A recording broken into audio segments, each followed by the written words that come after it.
famille, c'est Flora. Bienvenue sur cette plateforme où mon but est d'aider les femmes tout particulièrement à vivre une vie plus saine, plus équilibrée, plus épanouie, une vie d'impact où elles font une différence autour d'elles en commençant dans leur foyer.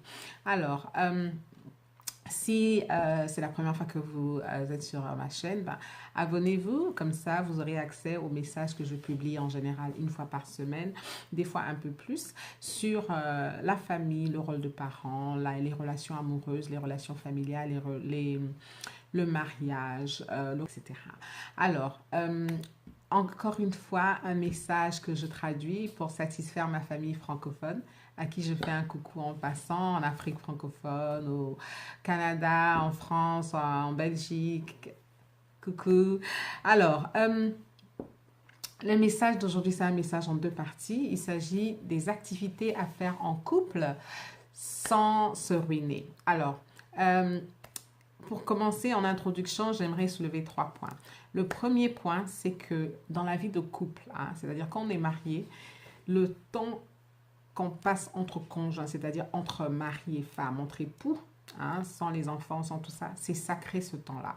Alors, il faut le protéger, il faut le préserver, il faut en faire une priorité. Il faut vraiment que homme et femme, que le mari et la femme, comment dire, vous mettez un point à passer du temps ensemble, c'est très important.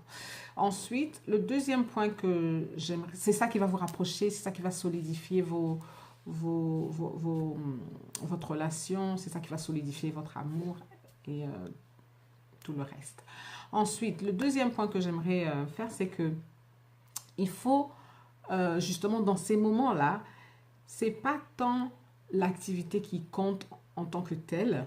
Il y a beaucoup de couples qui parfois sont ensemble dans la même pièce, mais ils ne sont pas forcément ensemble. Donc, émotionnellement parlant, on n'est pas ensemble. Donc, c'est pas tant l'activité, mais c'est votre état d'esprit. Donc, c'est important d'être présent, c'est important d'être attentif, c'est important d'avoir l'intention de profiter au maximum de ce moment-là. Et c'est important de prêter attention à son congé, d'être présent, d'être dans le moment. J'espère que c'est clair. Et le troisième point, c'est que la plupart de ces activités, en fait, ont le potentiel d'aboutir à quelque chose de plus intense, plus... je crois que vous voyez ce que je veux dire. Ou alors, de tout simplement être une activité zen, une activité tranquille, où vous passez juste du temps ensemble, histoire de se détendre. D'accord? Donc après, c'est à vous de voir ce que vous voulez créer comme ambiance, si c'est une ambiance zen, une ambiance tranquille, ou alors une ambiance plus intense, voire érotique. Enfin, on est entre adultes. Alors, sans plus tarder, 5 activités. Je fais le message en deux parties. Donc, il y a une partie, la première partie, c'est les activités à faire dehors. Et la deuxième partie, je ferai sur les activités à faire à la maison. Alors, les activités à faire dehors. Il y a... c'est vieux comme le temps, mais les balades à pied. Les balades à pied, c'est bien parce que, bon, ça coûte rien du tout. C'est une façon très, très, très, très simple, très facile de garder la forme déjà. Et c'est bien de le faire ensemble. Mais en plus, ça vous rapproche parce que justement, ça peut être un moment de confession, de discussion, d'échange.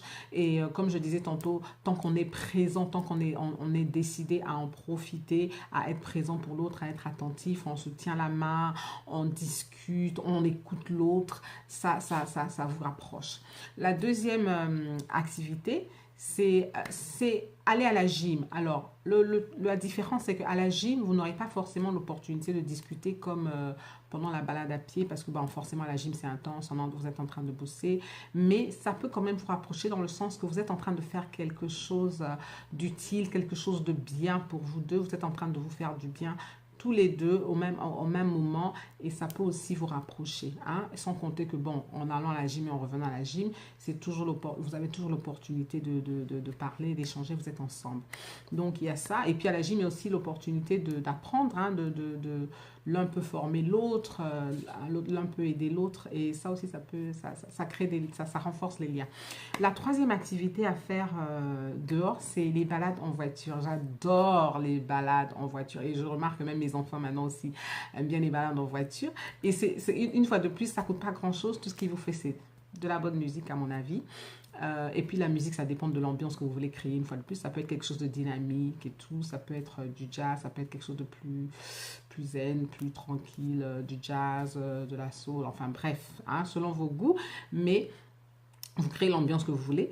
Mais donc, de la bonne musique, peut-être des amuse-gueules, des trucs comme ça. Évidemment, pas d'alcool si vous conduisez. On se comprend. Mais juste question de, une fois de plus, être ensemble, profiter du paysage.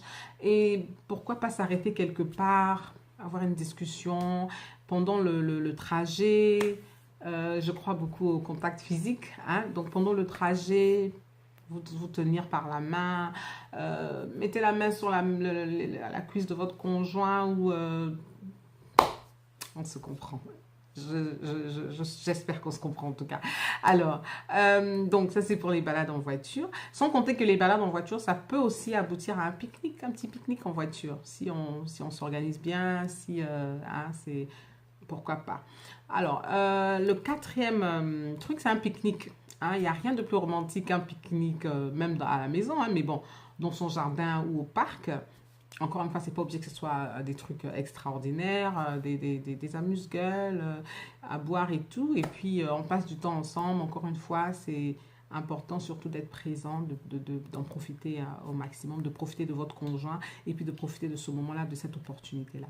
Et la dernière activité que moi je vous suggère, c'est de jouer aux touristes, tout simplement. C'est de découvrir un peu les alentours, d'aller visiter des monuments ensemble, d'aller visiter des galeries ou bien des expositions, d'aller au musée, mais ensemble. Hein. Il s'agit toujours ici de voir au-delà de l'activité, c'est qu'on est en train de faire quelque chose avec son conjoint, on passe du temps avec son conjoint, on profite de son conjoint. Donc voilà, 5 activités à faire en couple sans se ruiner. J'espère que vous les trouvez utiles.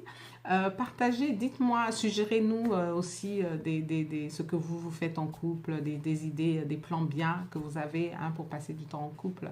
Et n'oubliez pas que vous êtes bénis pour être bénis. Jusqu'à la prochaine fois, moi je vous dis shalom.